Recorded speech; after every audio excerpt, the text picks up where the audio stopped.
a distraction. I'm not home, just a fraction. A road that gives me traction. A couple of steps before I can turn back. I'm losing sight. These lights don't look right, but I love the bite. Shadows ahead, the faintest silhouette serves me right.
Hello and welcome back to story time. Just put like some oil on my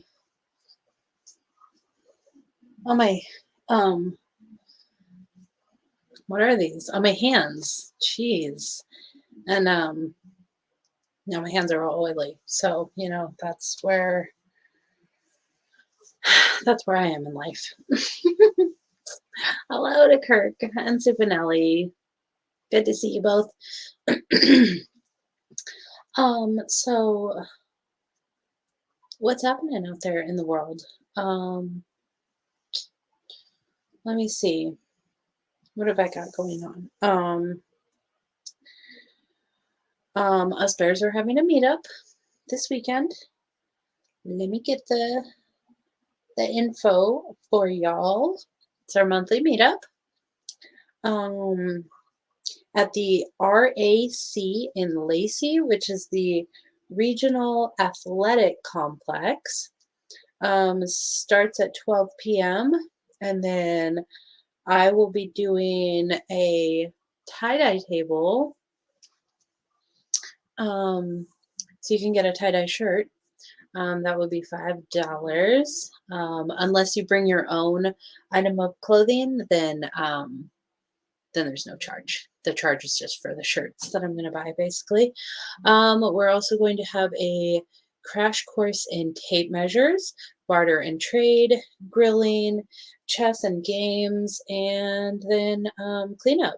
So that's this Sunday at the Regional Athletic Complex. Um, I don't think it's the same place, Kirk. I don't know what the Regional Athletic Complex is, but I'm sure Google does. So, yeah, starts at 12, and you can bring a dish to share for the potluck. So, yeah, it's going to be a good time. So come on out and meet the bears and meet me and all that jazz. So it's going to be pretty fun. Let's see. Going to Pensacola for the weekend with friends. I'm going to lay out on a beach and turn into a lobster. That sounds amazing. It's been a very, very cool, mild spring leading into summer here in Washington. And I don't want it to be 100 degrees, but I would like it to be consistently in the 70s and 80s right about now. It's been very rainy and temperamental weather, but yeah, hopefully summer shows up and is quite nice. I am going on a whale watching tour next month with my boyfriend, and I'm very excited. He's coming to visit, and both of us have never been whale watching, and so we're going to do that when he arrives. So I am so excited. Yeah, Eric, you can share some of that heat up here. Like, I'm serious. I just want it to be like between 70 and 85. That would be great, even for just a month. Like, that would be nice, okay? Because it's been not just not that not especially warm. Like, I should have a good tan going by now, and I'm not. So you can send you send like 20 degrees of heat to me, and then we'll both be at about like 80 degrees, right? So I think that math checks out. And hello to Melanie Moran. Um, the real feel here was 108. The humidity was 60% during the day, like a freaking sauna. Well, I mean, if the real feel is 108, isn't it 108? Doesn't I don't understand the difference between like temperature and real feel temperature. If it really feels like it's 108, then my friend, it is 108. And yeah, that's too hot. It's too hot. So yeah, like I'm saying, you send 20 degrees of that heat over here to Washington, and then you'll be at 88, and I'll be at, about 85, 88. So like it'll be good. It'll be solid. And hello to Jenny T.I. Murphy. So the other good thing that is happening, I have been in the process of doing paperwork to become a Zumba instructor at the YMCA. I joined the Y in April, like as soon as our mask mandate lifted. Um,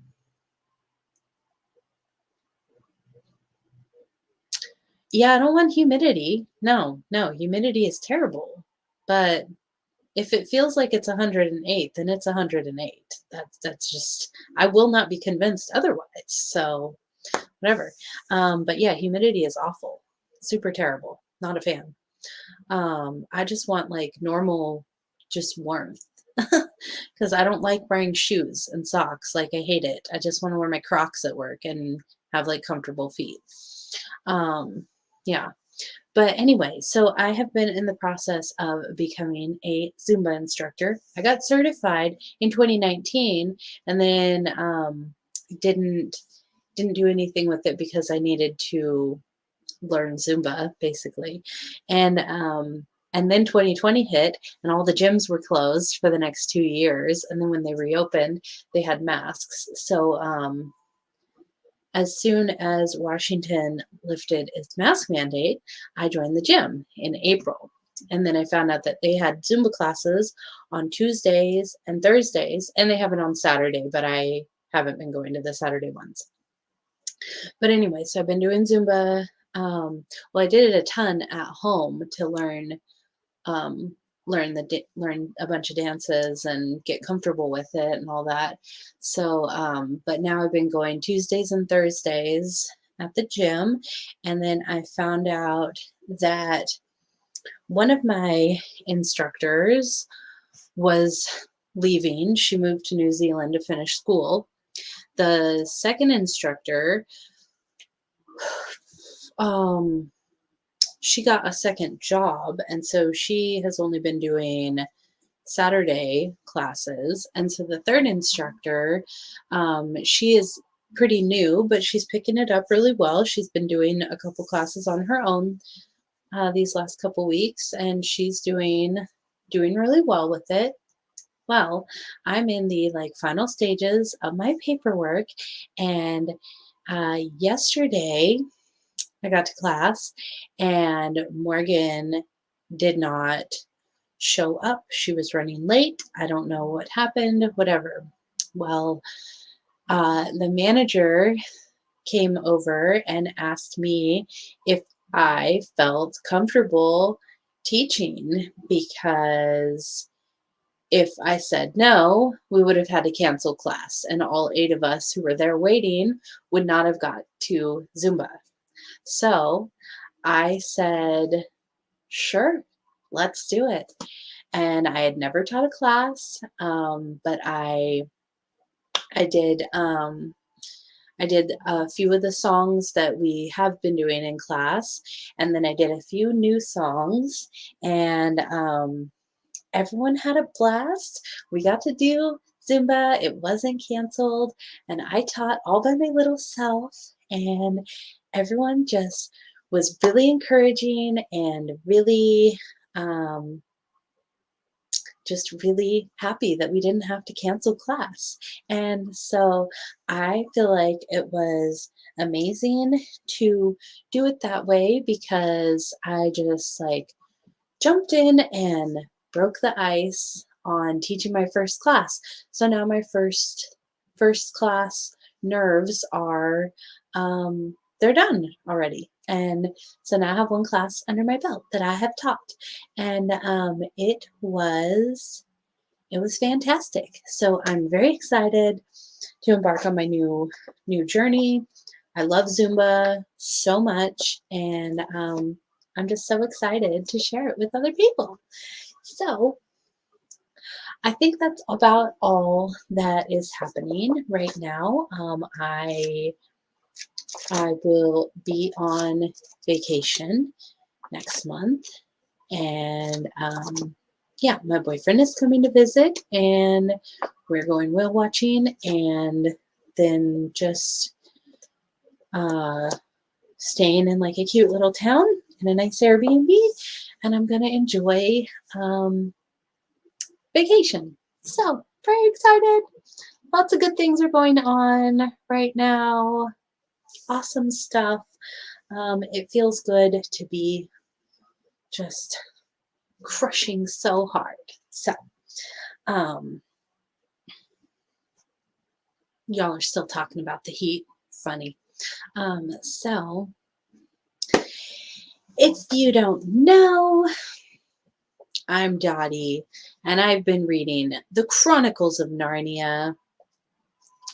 Wait, what, boyfriend? I thought I forbade you to date. Well, that's the thing. You're not in control here. Ha ha ha. Yeah, we've been seeing each other since March, and things are going very well. He's in the Flat Earth community. Everyone knows him or has heard his name, and things are going quite well. So it's awesome. Yeah, and he's coming to visit next month. He came to visit last month, and we had a blast, and he's coming to visit next month, and I am very excited to see him. So it's gonna be awesome. It's gonna be awesome. Um,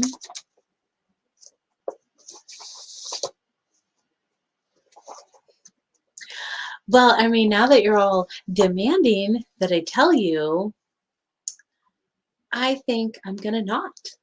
Ha ha ha ha. Ha ha ha ha. You don't get to know.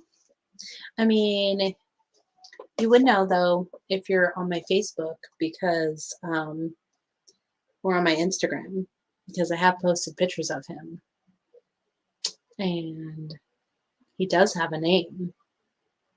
So just got to dig deep, I guess, to figure it out.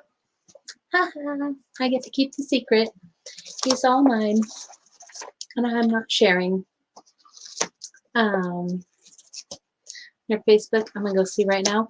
Well, good luck with that. You're gonna have to scroll deep because I know I've posted pictures of him, but I have not. I've not said. I like just post a picture, but I don't say like, "Oh, look, this is me," and and X name. And I never changed like my dating status. So it says that I'm single. But I'm not. No, I'm not.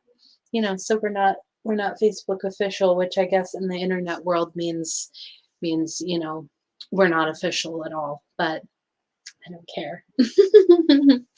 I I really haven't been on Facebook that much, honestly. I post there from my Instagram, but I don't have Facebook on my phone anymore. So I yeah, I'm just not on Facebook that much because it's a time waster and I waste way too much time on there when it's on my phone. So I took it off my phone and there's that. So yeah, my profile still says that I'm single, but I'm not. I'm not. My grade A grade A meat market is closed. I don't know what the fuck I'm talking about. Just ignore that comment. Oh, goodness. Anyway, I'm Dottie, and I'm continuing reading The Chronicles of Narnia by C.S. Lewis, and I'm on the last book, The Last Battle. So, we only have, let's see, like, we're over halfway through with this book. We're on chapter 11, so we have 11, there's 1, 2, 3, 4, 5, 6 chapters left. So that means 3 weeks left of the Chronicles of Narnia, and then I'm moving on to the Lord of the Rings series, starting with The Hobbit. So, haven't read any of them. I'm very excited. It's going to be a good time. And yeah, super excited. So,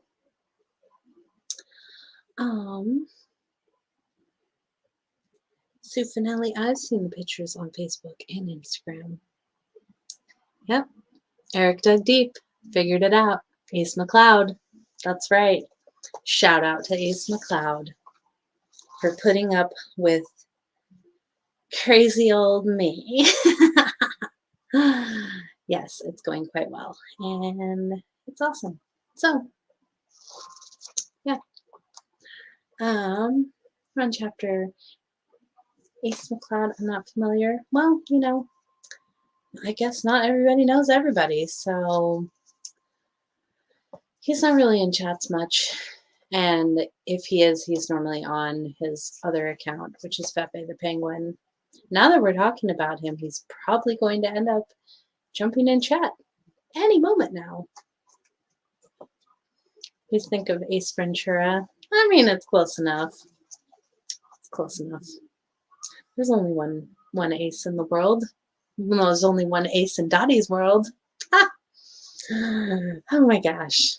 I'm in a funny mood. I did a lot of workout stuff today. Walked 15,000 steps at work.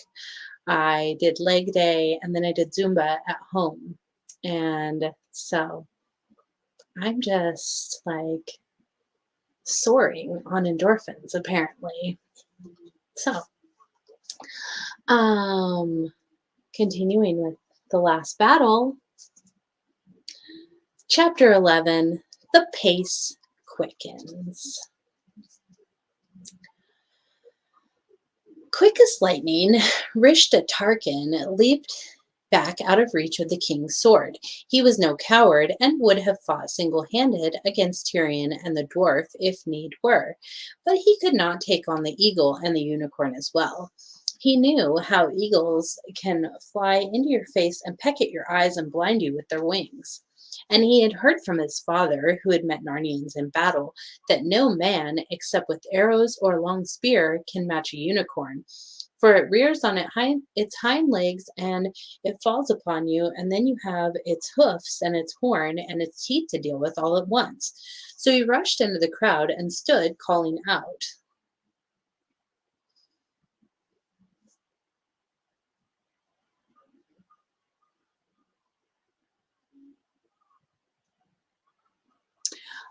We met in 2019, but we started dating this year, 2022, in March. To clear that up. To me, warriors of the Tisrock, may he live forever. To me, all loyal Narnians, lest the wrath of Tashlan fall upon you. While this was happening, two other things happened as well. The ape had not realized his danger as quickly as the Tarkin. For a second or so, he remained squatting beside the fire, staring at the newcomers. Then Tyrion rushed upon the wretched creature, picked it up by the scruff of the neck, and dashed back to the stable, shouting, "Open the door!" Poggin opened it. "Go and drink your own medicine, shift," said Tyrion, and hurled the ape through into the darkness. But as the dwarf banged the door shut again, a blinding greenish-blue light shone out from the inside of the stable. The earth shook, and there was a strange noise, a clucking and screaming as if it was the hoarse voice of some monstrous bird. The beast moaned and howled and called out, "Tashlan, hide us from him!" And many fell down, and many hid their faces in their wings or paws. No one except Farsight the eagle, who has the best eyes of all living things, noticed the face of Rishta Tarkin at that moment. And from what Farsight saw there, he knew at once that Rishta was just as surprised and nearly frightened as everyone else. "There goes one," thought Farsight, "who is called on gods he does not believe in. How will it be? How will it be with him if they have really come?"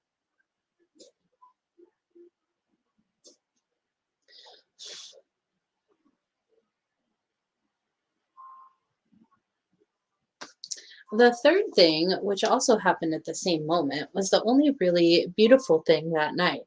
Every single talking dog in the whole meeting, there were 15 of them, came bounding and barking joyously to the king's side. They were mostly great big dogs with thick shoulders and heavy jaws. Their coming was like the breaking of a great wave on the sea beach. It nearly knocked you down, for they were talking dogs. For though they were talking dogs, they were just as shaggy as they could be. And they all stood up and put their front paws on the shoulders of the humans and licked their faces, all saying at once, "Welcome, welcome, we'll help, help, help. Show us how to help, show us how. It was so lovely that it made you want to cry. This at last was the sort of thing they had been hoping for. And when ever seen a bear, hello. It was so lovely that it made you want to cry. This, at last, was the sort of thing they had been hoping for. And when, a moment later, several little animals, mice and moles and a squirrel or so, came pattering up, squealing with joy and saying, "See, see, we're here." And when, after that, the bear and the boar came too, Eustace began to feel that perhaps, after all, everything might be going to come right. But Tyrion gazed round and saw how very few of the animals had moved. To me," he called. "Have you all turned cowards since I was your king?" "We daren't," whimpered dozens of voices. "Tashlan would be angry. Shield us from Tashlan." Where are all the talking horses? Asked Tyrion. We've seen, squealed the mice. The ape has made them work. They're all tied down at the bottom of the hill. Then all you little ones, said Tyrion, you nibblers and gnawers and nutcrackers, away with you as fast as you can scamper, and see if the horses are on our side. And if they are, get your teeth into the ropes and gnaw till the horses are free, and bring them hither. With a good will, sire, came the small voices, and with a whisk of tails, those sharp-eyed and sharp-toothed folk were off. Tyrion smiled for mere love as he saw them go. But it was already time to be thinking of other things. Rishta Tarkin was giving his orders. Forward, he said. Take all of them alive if you can and hurl them into the stable or drive them into it. When they are all in, we will put fire to it and make them an offering to the great god Tosh. Ha, said Farsight to himself, so that is how he hopes to win Tosh's pardon for his unbelief. The enemy line, about half of Rishta's force, was now moving forward, and Tyrion had barely time to give his orders. Out on the left, Jill, and try to shoot all you may before they reach us. Boar and Bear next to her, Poggin on my left, Eustace on my right, hold the right wing, Jewel, stand by him, Puzzle, and use your hoofs. Hover and strike Farsight. You dogs just behind us. Go in among them after the sword play has begun. Aslan, to our aid.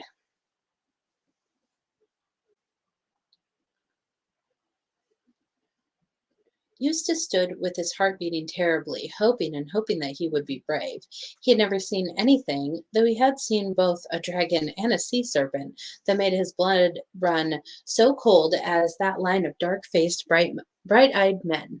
There were 15 Calormenes, a talking bull of Narnia, Slinky the fox, and Raggle the satyr. Then he heard twang and zip on his left, and one Calormene fell. Then twang and zip again, and the satyr was down. Oh, well done, daughter, came Tyrion's voice, and then the enemy were upon them. Eustace could never remember what happened in the next 2 minutes. It was all like a dream, the sort you have when your temperature is over 100, until he heard Rishta Tarkin's voice calling out from the distance. Retire, back hither and reform.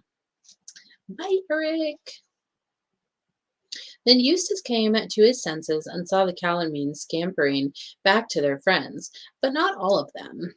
2 lay dead, pierced by Jewel's horn, 1 by Tyrion's sword. The fox lay dead at his own feet, but he wondered if it was he who had killed it. The bull also was down, shot through the eye by an arrow from Jill and gashed in his side by the boar's tusk. But our side had its losses too. 3 dogs were killed, and a 4th was hobbling behind the line on 3 legs and whimpering. The bear lay on the ground, moving feebly. Then it mumbled in its throaty voice, bewildered to the last. I don't understand. Laid its big head down on the grass as quietly as a child going to sleep, and never moved again. In fact, the first attack had failed. Eustace didn't seem able to be glad about it. He was so terribly thirsty, and his arm ached so. As the defeated Calormenes went back to their commander, the dwarfs began jeering at them.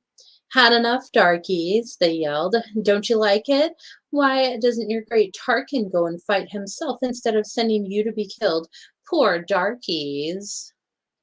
Dwarfs, cried Tyrion, come here and use your swords, not your tongues. There is still time. Dwarfs of Narnia, you can fight well, I know. Come back to your allegiance. Yeah, sneered the dwarfs, not likely. You're just as big humbugs as the other lot. We don't want any kings. The dwarfs are for the dwarfs. Boo! Then the drum began, not a dwarf drum this time, but a big bull's hide Calormene drum. The children from the very first hated the sound. Boom, boom, ba ba, boom, it went. But they would have hated it far worse if they had known what it meant. Tyrion did. It meant that there were other Calormene troops somewhere near, and that Rishta Tarkin was calling them to his aid. Tyrion and Jewel looked at one another sadly. They had just begun to hope that they might win that night, but it would all be over with them if new enemies appeared. Tyrion gazed despairingly round. Several Narnians were standing with the Calormenes, whether through treachery or an honest fear of Tashlan. Others were sitting still, staring, not likely to join either side, but there were fewer animals now. The crowd was much smaller. Clearly, several of them had just crept quietly away during the fighting. Boom, boom, ba ba boom, went the horrible drum.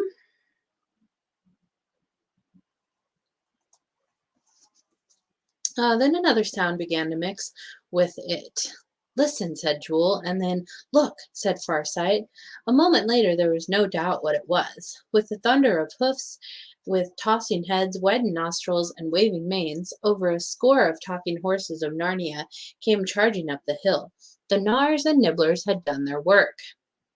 Poggin, the dwarf, and the children opened their mouths to clear, but that opened their mouths to cheer, but that cheer never came. Suddenly the air was full of the sound of twanging bowstrings and hissing arrows.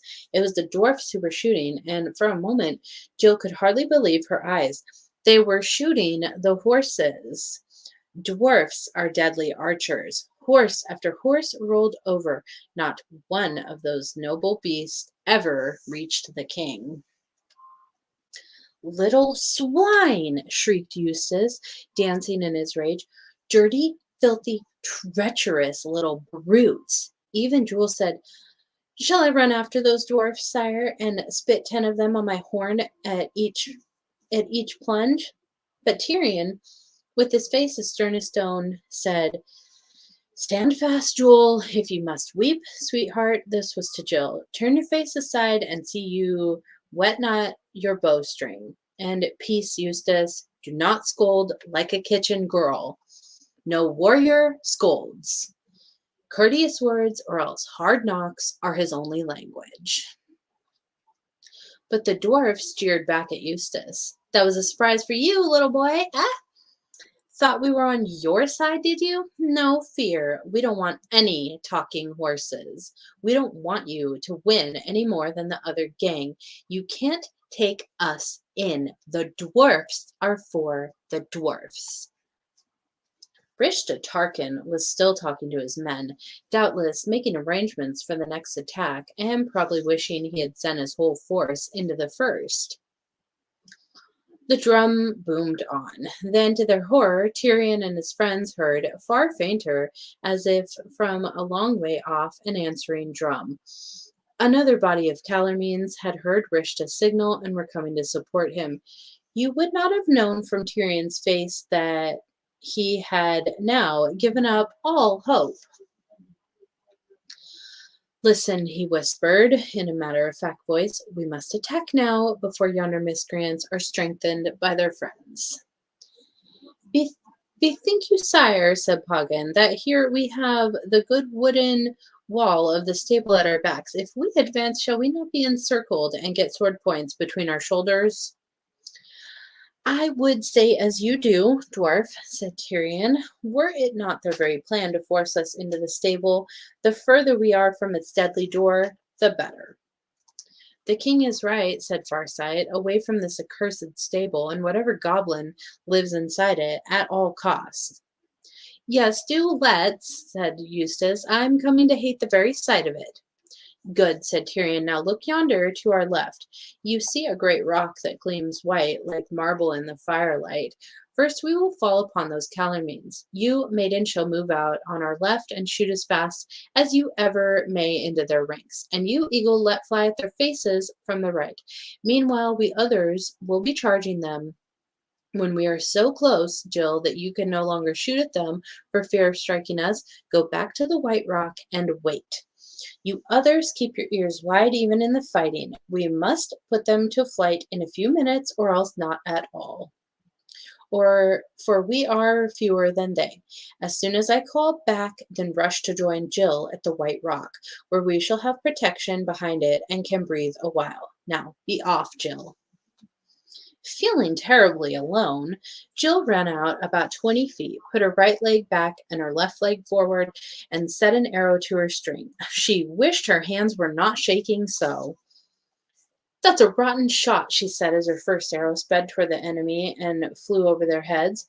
But she had another on the string next moment. She knew that speed was what mattered. She saw something big and black darting into the face of the Calormenes. That was Farsight. First one man and then another dropped his sword and put up both his hands to defend his eyes. Then one of her own arrows hit a man, and another hit a Narnian wolf, who had, it seemed, joined the enemy. But she had been shooting only for a few seconds when she had to stop.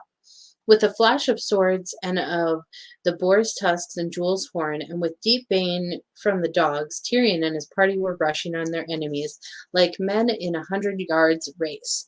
Jill was astonished to see how unprepared the Calormenes seemed to be. She did not realize that this was the result of her work and the eagles.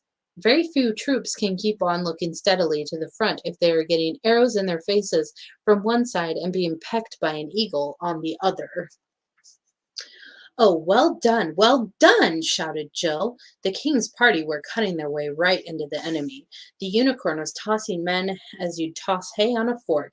Even Eustace seemed to Jill, who after all didn't know very much about swordsmanship, to be fighting brilliantly. The dogs were at the Calormenes' throats. It was going to work. It was victory at last. With the horrible cold shock, Jill noticed a strange thing. Though Calormenes were falling at each Narnian sword stroke, they never seemed to get any fewer. In fact, there were actually more of them now than when the fight began. There were more every second. They were running up from every side. There were new Calormenes. These new ones had spears. There was such a crowd of them that she could hardly see her own friends. Then she heard Tyrion's voice crying, "Back to the rock!" The enemy had been reinforced. The drum had done its work. Chapter 12. Through the stable door. Jill ought to have been back at the White Rock already, but she had quite forgotten that part of her orders in the excitement of watching the fight. Now she remembered. She turned at once and ran to it, and arrived there barely a second before the others. It thus happened that all of them for a moment had their backs to the enemy. They all wheeled round the moment they had reached it. A terrible sight met their eyes. A Calormene was running toward the stable door, carrying something that kicked and struggled. As he came between them and the fire, they could see clearly both the shape of the man and the shape of what he carried. It was Eustace. Tyrion and the unicorn rushed out to rescue him, but the Calormene was now far nearer to the door than they. Before they had recovered the distance, he had flung Eustace in and shut the door on him. Half a dozen more Calormenes had run up behind him. They formed a line on the open space before the stable. There was no getting at it now. Even then, Jill remembered to keep her face turned aside, well away from her bow. "Even if I can't stop blubbing, I won't get my string wet," she said. "Where are arrows?" said Poggin suddenly. Everyone ducked and pulled his helmet well over his nose. The dogs crouched behind, but though a few arrows came their way, it soon became clear that they were not being shot at. Griffel and his dwarfs were at their archery again. This time they were coolly shooting at the Calormenes. "Keep it up, boys," came Griffel's voice. "All together, carefully. We don't want darkies any more than we want monkeys or lions or kings. The dwarfs are for the dwarfs." Whatever else you may say about dwarfs, no one can say they aren't brave. They could easily have gotten away to some safe place. They preferred to stay and kill as many of both sides as they could, except when both sides were kind enough to save them the trouble by killing one another. They wanted Narnia for their own. What perhaps they had not taken into account was that the Calormenes were mail-clad and the horses had had no protection. Also, the Calormenes had a leader. Rishta Tarkin's voice cried out, 30 of you keep watch on these fools by the White Rock, the rest after me, that we may teach these sons of earth a lesson." Tyrion and his friends, still panting from their fight and thankful for a few minutes' rest, stood and looked on while the Tarkin led his men against the dwarfs. It was a strange scene by now. The fire had sunk lower. The light it gave was now less and of a darker red. As far as one could see, the whole place of assembly was now empty except for the dwarfs and the Calormenes. In that light, one couldn't make out much of what was happening. It sounded as if the dwarfs were putting up a good fight. Tyrion could hear Griffle using dreadful language, and every now and then the Tarkin calling, "Take all you can alive, take them alive." Whatever that fight may have been like, it did not last long. The noise of it died away. Then Jill saw the Tarkin coming back to the stable. 11 men followed him, dragging 11 bound dwarfs. Whether the others had all been killed or whether some of them had got away was never known. "Throw them into the shrine of Tash," said Rishta Tarkin. And when the 11 dwarfs, one after the other, had been flung out or kicked into that dark doorway, and the door been shut again, he bowed low to the stable and said, "These also are for thy burnt offering, Lord Tash." And all the Calormenes banged the flats of their swords on their shields and shouted, "Tash, Tash, the great god Tash, inexorable Tash." There was no nonsense about Tashland now. The little party by the White Rock watched these doings and whispered to one another. They had found a trickle of water coming down the rock and had all drunk eagerly, Jill and Poggin and the king in their hands, while the four-footed ones lapped from the little pool which it had made at the foot of the stone. Such was their thirst that it seemed the most delicious drink they had ever had in their lives, and while they were drinking they were perfectly happy and could not think of anything else. "I feel in my bones," said Poggin, "that we shall all, one by one, pass through that dark door before morning. I can think of 100 deaths I would rather have died." "It is indeed a grim door," said Tyrion. "It is more like a mouth." "Oh, can't we do anything to stop it?" said Jill in a shaken voice. "Nay, fair friend," said Jewel, nosing her gently, "it may be for us the door to Aslan's country, and we shall sup at his table tonight." Rishta Tarkin turned his back on the stable and walked slowly to a place in front of the White Rock. "Hearken," he said. "If the boar and the dogs and the unicorn will come over to me and put themselves in my mercy, their lives shall be spared. The boar shall go to a cage in the Tisrock's garden, the dogs to the Tisrock's kennels, and the unicorn, when I have sawn his horn off, shall draw a cart. But the eagle, the children, and he who was a king shall be offered to Tash this night." Terrible. You're gonna saw a unicorn's horn off? That's like make him draw a cart. That is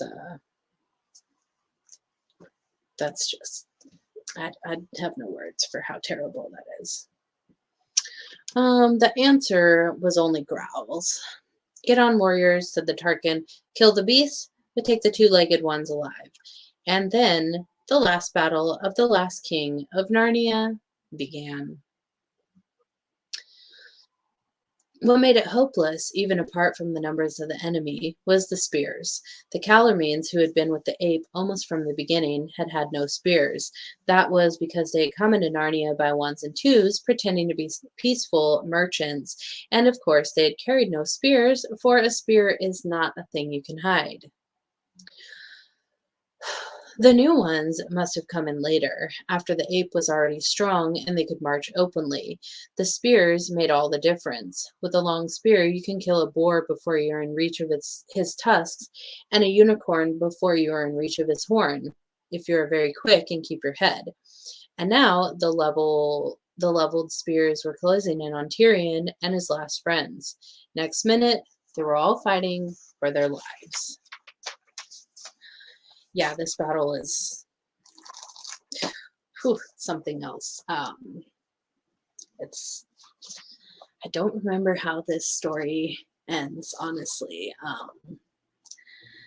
So yeah, it's intense. I know there's a lot of battles in the Lord of the Rings series, so those are going to be very intense as well.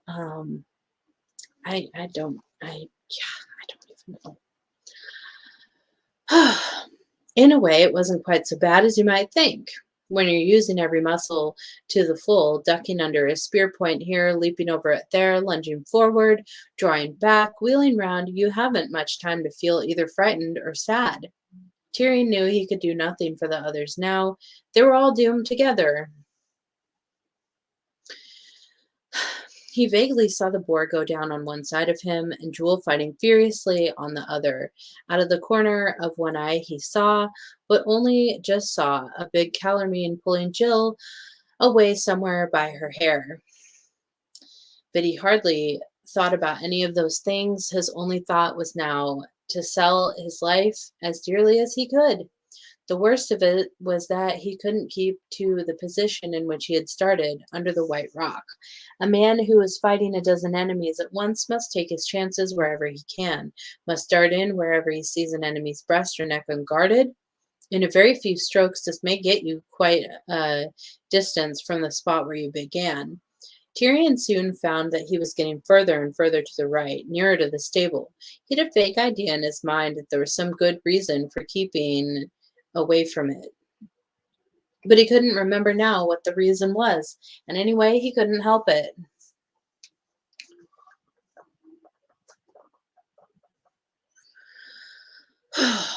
All at once, everything came quite clear. He found he was fighting the Tarkin himself. The bonfire, what was left of it, was straight in front. He was in fact fighting in the very doorway of the stable, for it had been opened and two Calormenes were holding the door, ready to slam it shut the moment he was inside. He remembered everything now, and he realized that the enemy had been edging him to the stable on purpose ever since the fight began. And while he was thinking this, he was still fighting the Tarkin as hard as he could. A new idea came into Tyrion's head. He dropped his sword, darted forward in under the sweep of the Tarkin's scimitar, seized his enemy by the belt with both hands, and jumped back into the stable, shouting, "Come in and meet Tash yourself!"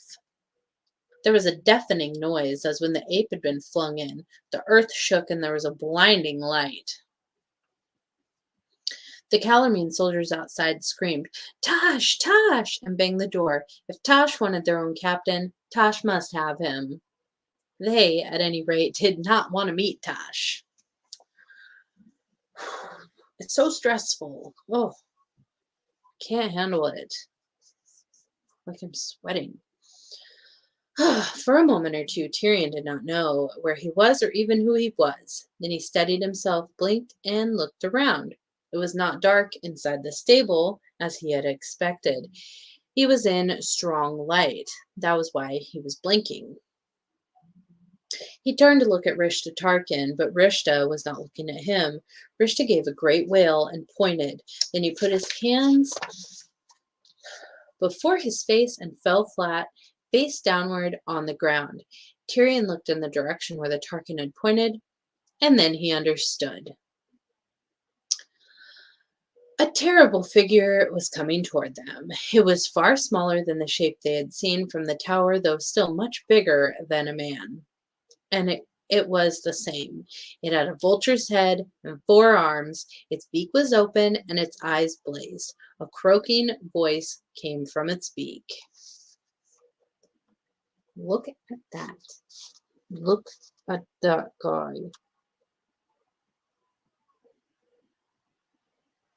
I mean, Tosh is the stuff of nightmares. Goodness. Just terrible. So terrible. Whew. But the Tarkin, oh, thou hast called me into Narnia, Rishta Tarkin. Here I am. What hast thou to say? But the Tarkin neither lifted his face from the ground nor said a word. He was shaking like a man with a bad hiccup. He was brave enough in battle, but half his courage had left him earlier that night when he first began to suspect that there might be a real Tosh.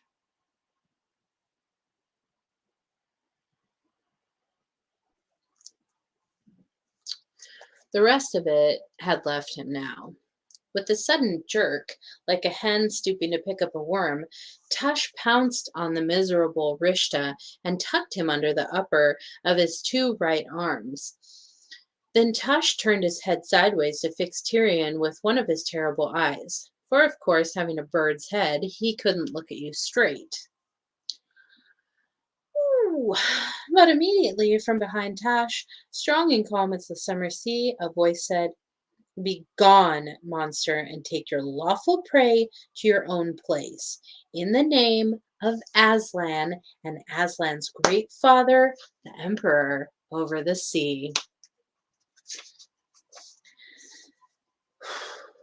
The hideous creature vanished, with the Tarkin still under its arm, and Tyrion turned to see who had spoken, and what he saw then set his heart beating as it has never beaten in any fight. 7 kings and queens stood before him, all with crowns on their heads and all in glittering clothes, but the kings wore fine mail as well and had their swords drawn in their hands. Tyrion bowed courteously and was about to speak when the youngest of the queens laughed.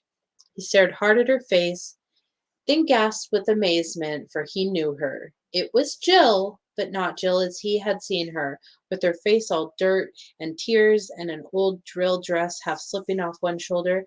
Now she looked cool and fresh as if she had just come from bathing. And at first he thought she looked older, but then didn't, and he could never make up his mind on that point. And then he saw that the youngest of the kings was Eustace, but he also was changed, as Jill had changed.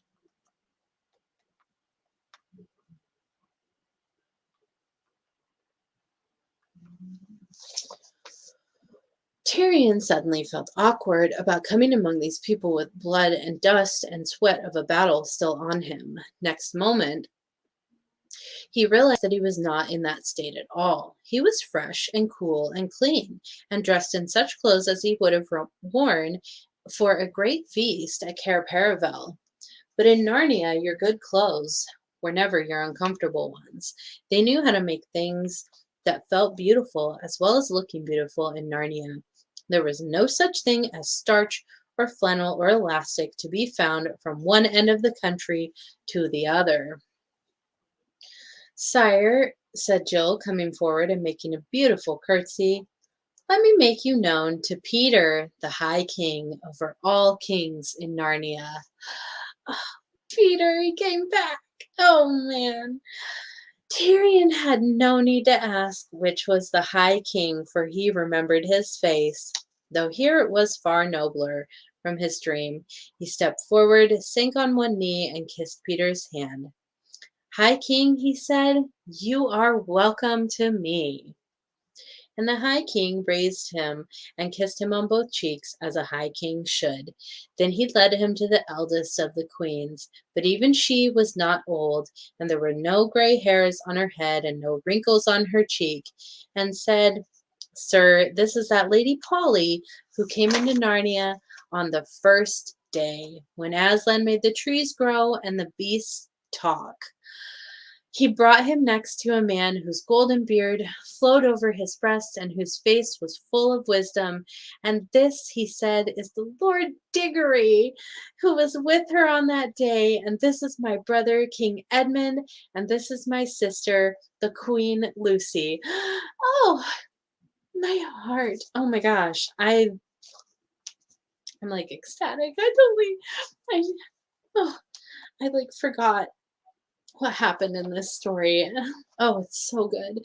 It's so good. Oh my goodness. Mm. "Sir," said Tyrion, when he had greeted all these, "if I've read the Chronicle all right, there should be another. Has not your Majesty 2 sisters? Where's Queen Susan?" "My sister Susan," answered Peter shortly and gravely, "is no longer a friend of Narnia." Yes, said Eustace, and whenever you've tried to get her to come and talk about Narnia or do anything about Narnia, she says, "What wonderful memories you have. Fancy you're still thinking about all those funny games we used to play when we were children." "Oh, Susan," said Jill, "she's interested in nothing nowadays except nylons and lipstick and invitations. She always was a jolly sight too keen on being grown up." "Grown up indeed," said the Lady Polly. "I wish she would grow up. She wasted all her school time wanting to be the age she is now, and she'll waste all the rest of her life trying to stay that age. Her whole idea is to race on to the silliest time of one's life as quick as she can and then stop there as long as she can." "Well, don't let's talk about that now," said Peter. "Look, here are lovely fruit trees. Let us taste them." And for the first time, Tyrion looked about him and realized how very queer this adventure was.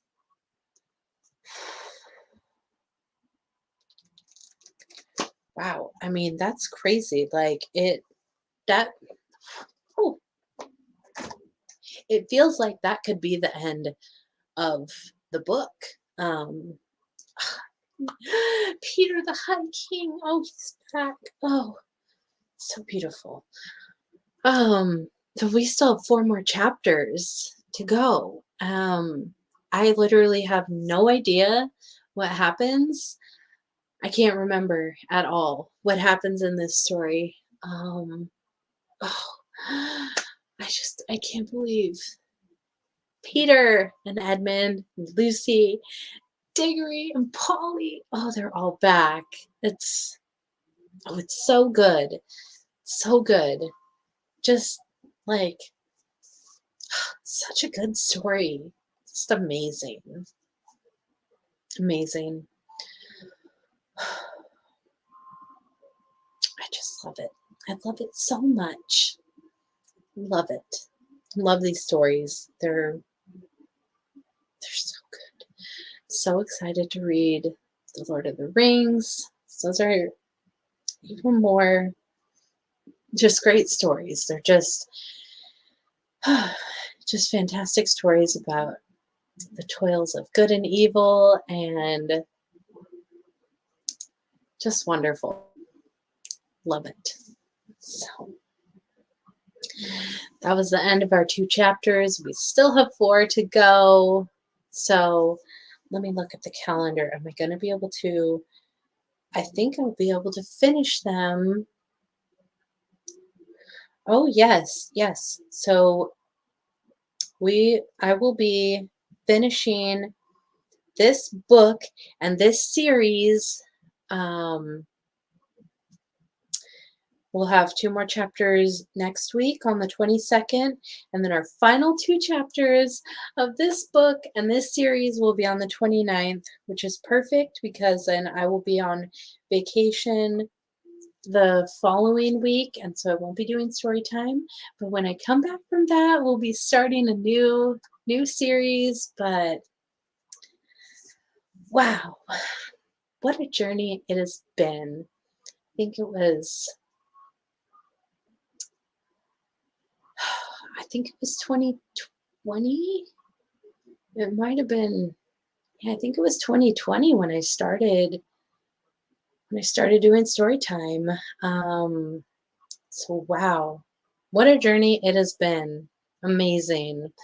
Um, yeah, and I have no idea what happens in these last 4 chapters, but wow, what a way to bookend this series with Peter, the High King, coming back.